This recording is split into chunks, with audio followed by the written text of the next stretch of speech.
Olá a todos, eu sou o Matheus Gasparini, eu sou formado em oftalmologia e retina, também pela Unicamp, e é uma honra para mim, é um prazer estar aqui apresentando hoje na reunião da Retina in Vitro da Unicamp essa aula sobre EMAP, né, atrofia macular extensa com pseudodrusas em tradução livre, que é um tema que está tão em voga atualmente nos congressos no Brasil e no mundo. E o objetivo da apresentação de hoje é a gente poder fazer uma caracterização da EMAP e ver o que há de mais novo nos artigos, na literatura, sobre essa entidade que é bastante nova, né? Tem 15 anos que ela foi descrita. Então, para começar, eu queria apresentar uma imagem de retinografia para vocês. Essa imagem aqui, tá? Quando a gente olha para essas duas fotografias, essas duas retinografias, a gente pensa de cara, isso é uma atrofia macular bilateral, certo? E o que vem à nossa mente imediatamente? Vem esse paciente, um paciente mais idoso, por volta dos seus 75, 80, 85 anos, já com um estágio mais avançado da DMRI, da degeneração macular relacionada à idade, né? Sua forma não neovascular, já com um estágio avançado, estágio 4 de ARED, não atrofia geográfica cometendo a região foveal. Mas se eu disser para vocês que essas retinografias pertencem, na verdade, a essa paciente, né, uma mulher de 50 anos, rígida, com história familiar inocente, negativo. Aí já começa a dificultar um pouquinho o nosso diagnóstico, né? Já começa a ficar intrigante. E foi isso que começou a acontecer nos consultórios de alguns retinólogos. Eles começaram a ver que chegavam pacientes que tinham um quadro de atrofia macular extensa, mas que não tinham epidemiologia compatível com DMRI, né? Não eram idosos o suficiente para ter a DMRI, né? Eram mais jovens, tinham meia idade. E não era apenas essa senhora, também começou a chegar esse senhor, um empresário de 52 anos, não fuma, pratica atividade física, caminha todos os dias, joga tênis 3 vezes por semana. E essa da direita, uma escritora de 48 anos, que começou a apresentar dificuldade na leitura e na escrita, né? Um escotoma central. Então, esses três pacientes começaram a se queixar e começaram a se acumular nos consultórios e nos hospitais dos retinólogos. Até que eles pararam para pensar e falaram, vamos reunir esses pacientes, porque pode ser que a gente esteja diante de uma doença nova, né? E, além disso, será que a gente consegue achar algumas características em comum desses pacientes mais jovens que têm essa atrofia macular? E aí, para isso, né, foi feita a primeira série de casos e, consequentemente, a primeira descrição da EMAP em 2009, né? E essa descrição, ela avaliou 18 pacientes. E os critérios de inclusão eram que eles tinham uma idade acima de 40 anos e eles acompanhavam em serviços com uma distrofia macular a esclarecer, que continha tanto uma atrofia macular extensa, quanto também pseudodrusas, a nomenclatura mais atual, né, depósitos drusenoides subretinianos. Então, para o paciente entrar no estudo, ele tinha que ter essas 4 características, critérios de inclusão. E o que esses pacientes tinham em comum? O que eles descobriram na análise desses 18 pacientes?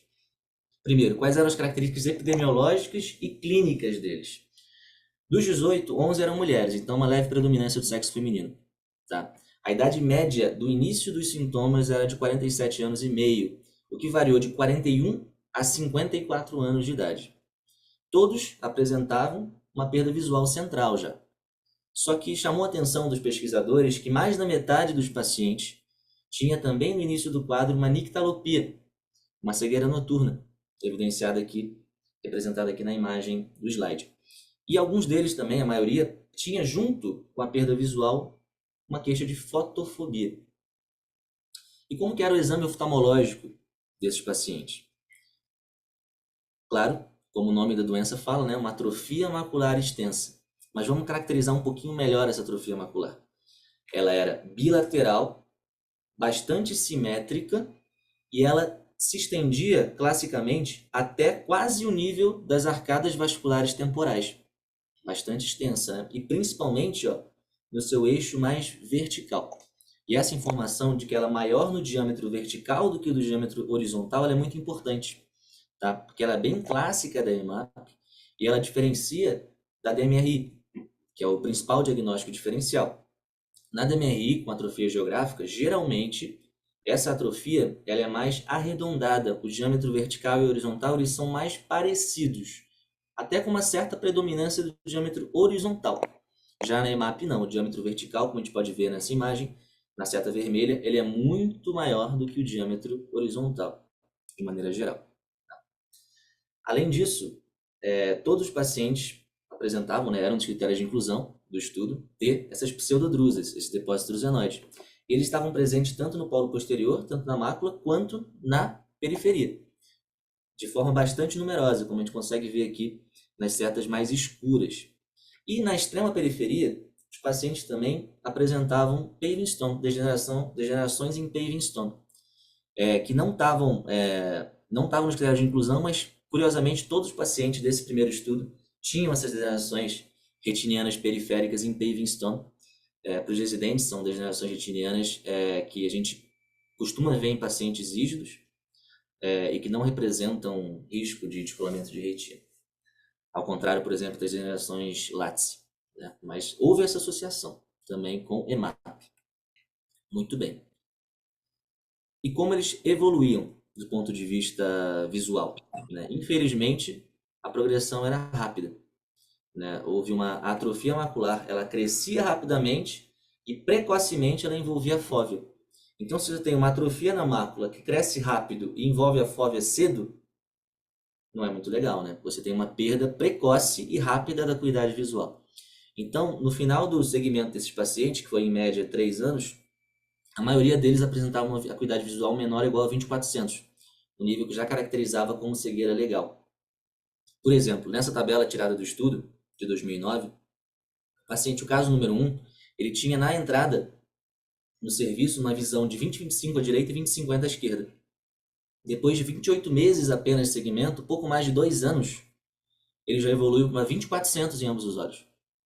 O paciente número 3, ele já chegou com uma visão um pouco pior, 20/50 e 20/100. E com 92 meses de segmento, alguns anos depois, ele estava com movimento de mãos em ambos os olhos. Então, realmente uma perda visual muito grave, muito significativa e muito rápida.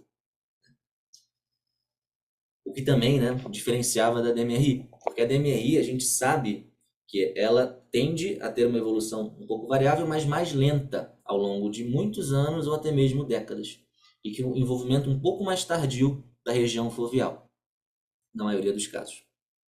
Muito bem. E também nesses 18 pacientes, eles viram, né, nessa análise, claro, é um grupo pequeno, 18 apenas, mas nenhum deles envolveu ao longo do segmento nem membrana neovascular e nem edema macular. Certo? Então, a partir desse estudo de 2009, foi feita essa nova descrição. Uma nova doença surgiu.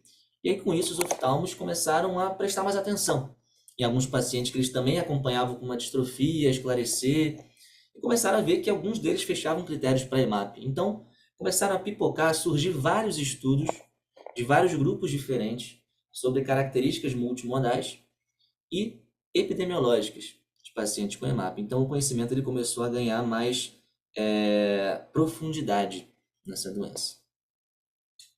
Então, vamos para a segunda parte da apresentação, né? O que se sabe hoje, em 2024, sobre EMAP? Primeiro, é uma doença rara, né? Um estudo francês mostrou que na França a incidência é geralmente 3 a cada milhão de habitantes, 3 por milhão. A idade de início é mais jovem do que a DMRI mesmo, é entre 40 e 55 anos, e há uma leve predominância do sexo feminino, 50 a 65% dos casos nos principais estudos. Quais são os fatores de risco?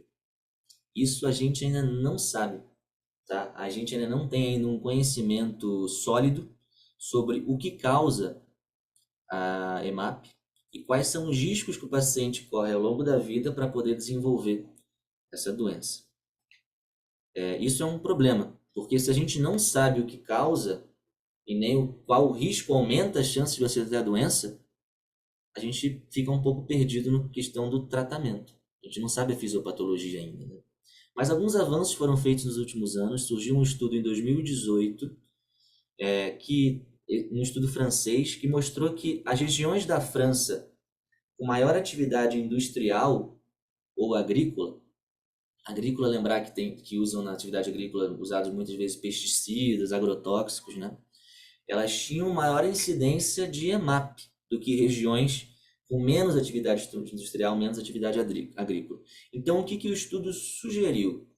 Né? Ele não fechou como fator de risco, mas ele sugeriu uma possível mecanismo de toxicidade retiniana. Será que os indivíduos que vivem nessas regiões, onde tem mais agentes tóxicos, potencialmente, poderiam, ao longo dos anos e das décadas, sofrerem uma toxicidade retiniana maior por esses agentes? Será que há um estado inflamatório crônico que gera uma desregulação na via do complemento em alguns pacientes predispostos? A gente ainda não sabe, mas já foi feita a sugestão e mais estudos estão surgindo para poder solidificar esses dados ou partir para outros mecanismos. Como que é a clínica? A clínica é aquela que o primeiro estudo já falou mesmo, né? A nictalopia ela é muito frequente mesmo. E ela geralmente ela aparece como o primeiro sintoma. O paciente queixa-se de cegueira noturna antes mesmo de escotoma central. E aí, com o tempo, ele começa a desenvolver uma perda visual mais significativa, uma escotoma central ou paracentral. Alguns pacientes também vão ter, junto com esse escotoma, vão ter queixa de fotofobia ou até mesmo discromatopsia, alteração na visão de cores.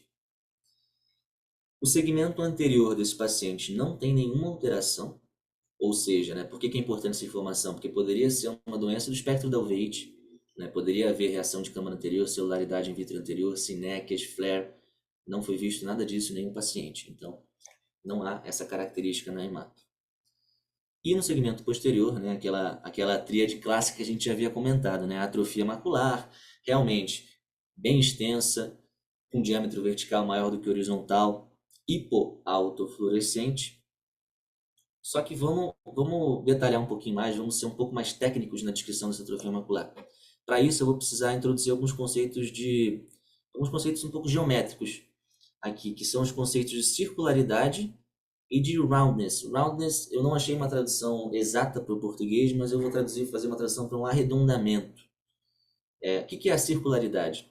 Ela diz o quão regular é uma forma geométrica. Então, se uma forma geométrica é regular, ela tem uma alta circularidade. Se ela for irregular, as bordas irregulares, ela tem uma baixa circularidade. Se você tem uma área cuja razão entre o menor e o maior eixo, se o menor e o maior eixo forem muito diferentes, você vai ter um baixo arredondamento, né? Um baixo roundness. Agora, se você tiver uma área que o maior e o menor eixo são muito parecidos, diâmetro maior e menor, você vai ter um alto arredondamento. Ficou confuso, eu sei, mas eu vou ilustrar agora com imagem, vai ficar mais didático, tá? Então, vou pegar esse círculo aqui. Esse círculo, ele tem uma forma bastante regular, então ele tem uma alta circularidade. E ele, ao mesmo tempo, né, você sabe que o círculo, os diâmetros, tanto vertical quanto horizontal, eles vão ser iguais. Então ele vai ter um alto arredondamento, um alto roundness, tá?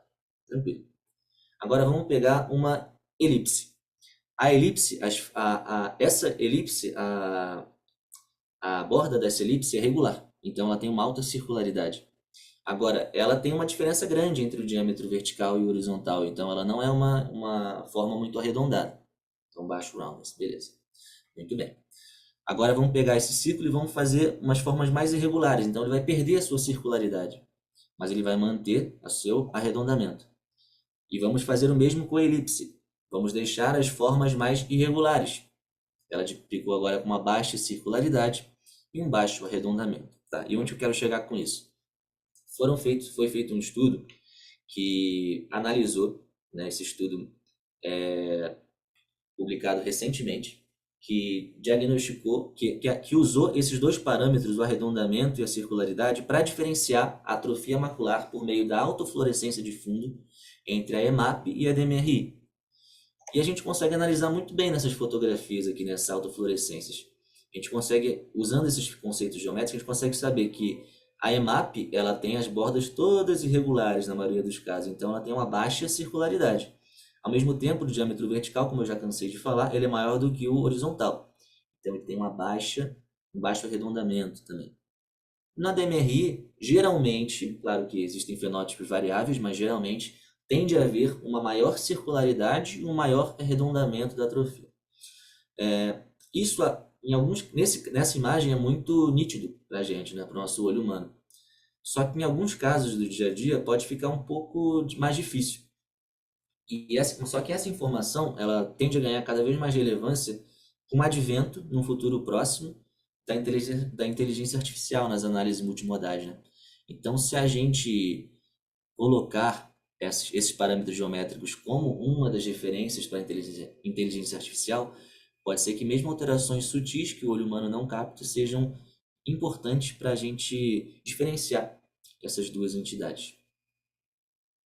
Muito bem. Outra característica clínica são as pseudodrusas, os depósitos dos senoides. Eles acometem tanto o polo posterior quanto a média periferia. Em alguns pacientes até se estendem até a extrema periferia, bastante numerosos. No ACT, a gente consegue ver, como o nome já fala, né, são depósitos drusenoides subretinianos, ficam acima do EPR. E caracteristicamente eles têm um padrão mais difuso, né, como se houvesse até um certo espessamento dessa interface entre a retina externa e o EPR.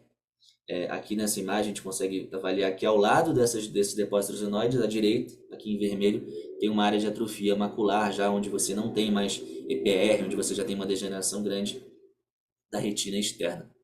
Só para colocar como parâmetro para comparação, na DMRI, em alguns casos de DMRI que cursam com pseudodrusas, você vai ter muitas vezes, você pode ter um padrão difuso, mas muitas vezes você pode ter um padrão mais nodular desse depósito drusenoide. Já na EMAP, um padrão costuma ser mais difuso. E por fim, né, para completar a tríade clínica, as degenerações em paving stone, elas predominam na extrema periferia inferior, mas pode ocorrer nos 4 quadrantes. Aqui nessas imagens em grande angular, a gente consegue avaliar bastantes degenerações na periferia temporal, em ambos os olhos. E essa imagem da direita é de uma paciente que acompanha no nosso ambulatório, no HC da Unicamp. Também a gente conseguiu captar essa imagem com numerosos paving stones na periferia. Bem, então, quando a gente está diante de um paciente com epidemiologia típica, meia-idade, homem, mulher, e com esses achados fundoscópicos, a gente tem que pensar em EMAP. E eu falei que é uma doença que pega, a gente consegue ver, né? Que é uma doença que pega tanto a mácula quanto a periferia. As alterações retinianas, elas são difusas no fundo de olho, não são só na mácula. Então, será que faltava ainda um estudo para poder ver se a função da retina estava afetada como um todo ou não? Ou seja, como é a função dos cones?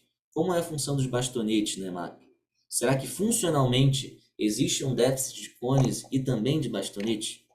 E aí foi publicado em 2023 um estudo brasileiro, liderado pela pesquisadora Sung Watanabe, da Universidade Federal de São Paulo, da Unifesp, que descreveu em 18 pacientes, uma série de casos, achados eletrofisiológicos na EMAP. Como foi feita essa análise, né? Os pacientes foram submetidos a 3 exames, tá? Todos fizeram o eletroretinograma de campo total. 11 pacientes dos 18 fizeram também uma análise com ERG multifocal. E 17 pacientes fizeram também uma resposta fotópica negativa. Essa resposta fotópica negativa, ela tem o objetivo de avaliar a função das células ganglionares da retina. E quais foram os resultados? O ERG de campo total, dos 18 pacientes que fizeram, 14, ou seja, quase 80%, tiveram alterações tanto na fase fotópica, no claro, quanto na fase escotópica também, no escuro. Dos 11 que fizeram ERG multifocal, todos tiveram uma redução da resposta macular, o que de certa maneira já era esperado, porque você tem uma atrofia macular extensa, né? E a resposta fotópica negativa, ela foi disfuncional, né? A função das células ganglionares, ela não ocorreu de forma fisiológica, teve uma disfunção em 16 dos 17 pacientes avaliados. Então, quais foram as conclusões desse estudo brasileiro recente? Que a EMAP, ela tem uma alteração de função da retina difusa, acometendo tanto cones quanto bastonete. Além disso, o envolvimento, ele acontece, parece acontecer em todas as camadas da retina. Quando a gente olha para uma imagem de OCT, uma imagem estrutural de um paciente com EMAP, chama muita atenção a alteração das camadas externas da retina. Mas a gente não olha para essa OCT e pensa em uma alteração de camadas internas. Não me parece. Estruturalmente, as camadas internas elas estão preservadas. Agora, esse estudo mostrou que há, na grande maioria dos pacientes avaliados, pelo menos, há um acometimento, uma disfunção das células ganglionares, lembrando que são parte das camadas mais internas da retina. Outro dado muito interessante que esse estudo levantou, que foge até um pouco do tema principal do estudo, mas que foi muito interessante, foi que dos 18 pacientes avaliados, 17 tinham histórico de febre reumática na infância e trataram com penicilina benzatina por longos períodos. Um paciente não teve histórico, mas nesse paciente a irmã dele teve. Ele não, mas a irmã teve esse tratamento para febre reumática. Então, muito curioso, né? Chamou bastante atenção essa relação. É claro que é uma série de casos, é claro que não há força estatística para a gente poder, de fato, afirmar que existe uma relação, que existe uma causa, efeito, mas é muito forte também esse número para ser ignorado. Então, novos estudos ainda vão ser feitos, né, para a gente poder, de uma forma um pouco mais forte, né, uma associação mais forte entre, se de fato existe, né, essa associação forte entre a febre reumática, o uso crônico de penicilina benzatina e o surgimento de EMAP décadas depois. Estou curioso para saber os resultados, porque depois que nos congressos brasileiros isso é bastante discutido já há algum tempinho, e a gente começa a perguntar para os pacientes que a gente avalia no consultório, né, ou no hospital, nas universidades, e de fato a resposta ela é surpreendente, né? É uma pergunta, de certa forma, incomum para ser feita para um paciente oftalmológico de retina, né? Se ele tratou a febre reumática há 30, 40 anos e, surpreendentemente, pelo menos os que eu perguntei, os que os colegas também perguntaram e me falaram, a maioria responde que sim, teve de fato esse histórico de febre reumática. Então, de fato, é bastante curioso, porém, importante ressaltar, estudos mais fortes, né, com uma evidência mais forte, são necessários para a gente poder, de fato, saber se existe ou não uma associação. E se existir, será que EMAP, na verdade, é uma doença imunomediada na retina? Isso mudaria completamente também o nosso entendimento da fisiopatologia e até mesmo uma possibilidade de tratamento para esses pacientes. Bem, outro estudo bastante interessante que eu encontrei foi um de 2020, que ele fez uma análise com a CTA, dos pacientes com EMAP. O que ele avaliou, né? Ele avaliou ele avaliou três plexos da retina, o superficial, o profundo e a coriocapilar. E ele dividiu a retina em três zonas. Ele chamou de zona A, zona B e zona C. O que é a zona A? A zona A são os pacientes que na entrada essa zona já tinha uma atrofia macular. Então a zona A é isso. O paciente já chegou com atrofia, essa área de atrofia é a zona A. A zona B é uma região que não tinha atrofia na chegada do paciente, com o tempo essa área evoluiu para atrofia. Essa é a zona B. E a zona C é uma área que não tinha atrofia no início e no final do segmento também não tinha atrofia. Tá?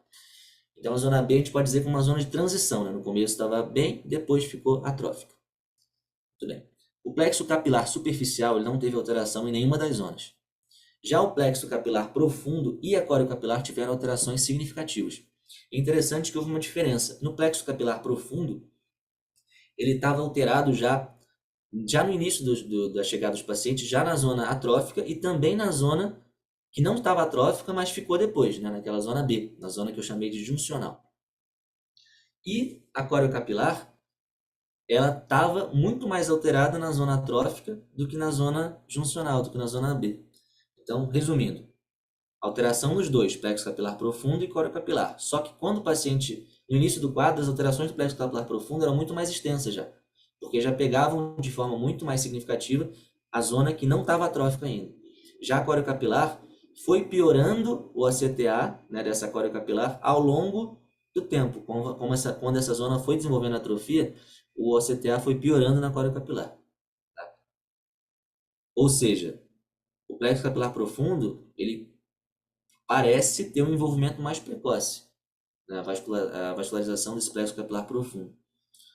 Já a coriocapilar, ela costuma ter ela pode ter um acometimento mais insidioso e progressivo conforme a doença, a atrofia, vai de fato progredir.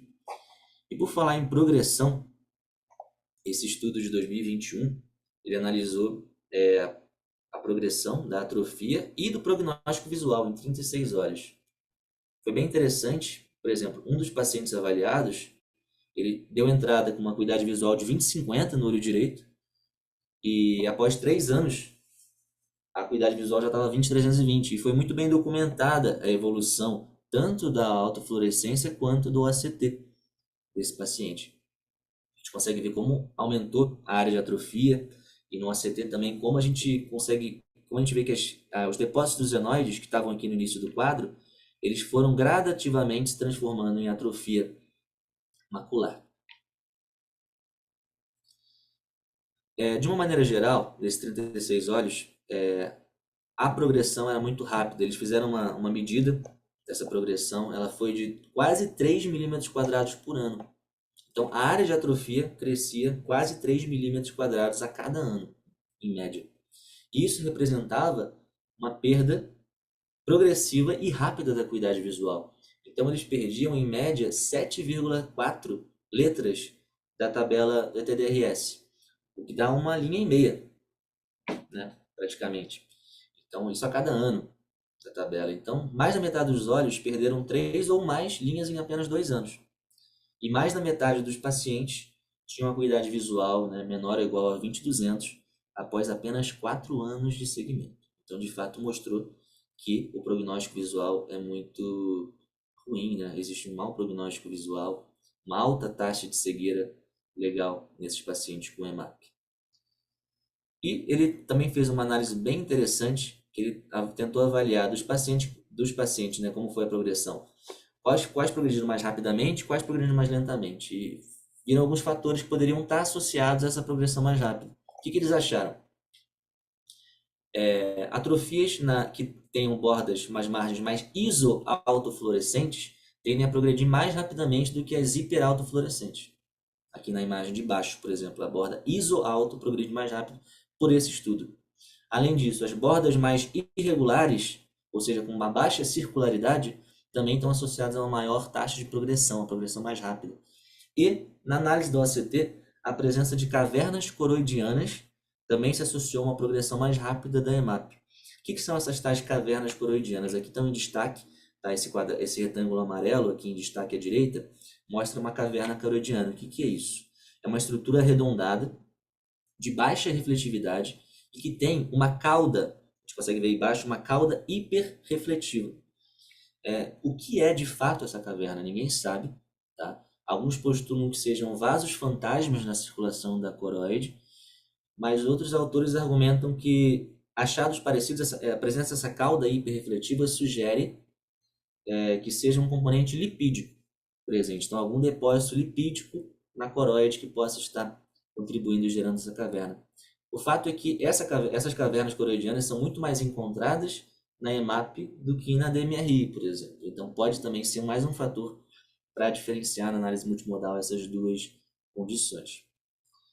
Limitações desse estudo, né, que é um estudo retrospectivo, então ele não consegue gerar fatores de risco de fato, ele apenas sugere associações. E ele tem um N muito pequeno, né, apenas 36 olhos, né, pela própria raridade da EMAP. Fazendo apenas uma tabela aqui para deixar um pouco mais didática a diferenciação entre as duas principais entidades, EMAP e DMRI, né? A EMAP é mais precoce, 40 a 55 anos. A atrofia macular é precoce e extensa. O formato é mais ovalado, com diâmetro vertical maior. O envolvimento foveal é precoce, consequentemente um baixo prognóstico visual. Os depósitos drusenoides eles são extensos, enquanto na DMRI pode haver, né, depósitos drusenoides, mas pode haver drusas de fato verdadeiras, drusas moles, drusas duras, mas é variável. Na EMAP, os depósitos drusenoides são regra e são extensos. E também existe associação com paving stones, que na DMRI não existe. Não tem essa associação direta entre a doença e paving stones. Na EMAP, os estudos mais recentes mostram que estão presentes em mais de 80% dos pacientes. Agora, existe um subtipo da DMRI, né? A gente sabe que a DMRI é uma doença que tem vários fenótipos de apresentação, né? A DMRI tem a não neovascular e a neovascular. E da não neovascular, existem várias formas de atrofia geográfica. E existe um subtipo chamada atrofia geográfica de Fils-Strickland, que é como se fosse uma tradução livre, um gotejamento difuso. Tá? E esse fenótipo específico da atrofia geográfica, ele parece muito com EMAP, só que em pacientes mais velhos. Né? Então são pacientes que são caracterizados com DMRI, tá? Só que um fenótipo que parece muito. Ele parece tanto na autofluorescência quanto na OCT. Também tem uma rápida taxa de progressão. Então é um fenótipo muito grave da DMRI neovascular, né? Então, os autores até se questionam atualmente: será que é a mesma doença? Será que essas duas entidades representam a mesma doença, só que em idades diferentes? Por isso essa diferença na classificação? Ou será que são doenças diferentes que geram uma via comum, né, que ocasiona um fenótipo similar? Isso a gente ainda não consegue responder. E por fim, né, existem também alguns relatos surgindo na literatura bem interessantes. Por exemplo, em 2023 saiu esse relato sobre um paciente que deu entrada num serviço com um quadro clássico de EMAP, só que no segmento de 12 meses surgiu essa nova imagem na autofluorescência, tá? Essa ruptura da membrana de Bru, 12 meses após. E 6 meses depois disso, ou seja, 18 meses depois da entrada, essa ruptura cresceu, a gente consegue ver que ela está ultrapassando aqui a região foveal, e acabou ocasionando uma membrana neovascular tipo 2, vista aqui também na análise de ACTA, essa membrana. E a gente consegue ver que essa ruptura da membrana de Bru, ela é hipoautofluorescente também, apresenta-se hipo tanto na angiofluorescenografia quanto na indocianina verde também. E esse estudo recente que saiu em abril desse ano mostrou que em pacientes que já têm um quadro mais crônico de EMAP, mais avançado, a ruptura da membrana de Bru ela acontece em 1 a cada 4 pacientes, aproximadamente. Esse estudo em específico ele avaliou mais de 150 pacientes com EMAP, então foi um número bem significativo, e um quarto deles tinham já evidências multimodais de ruptura da membrana de Bru.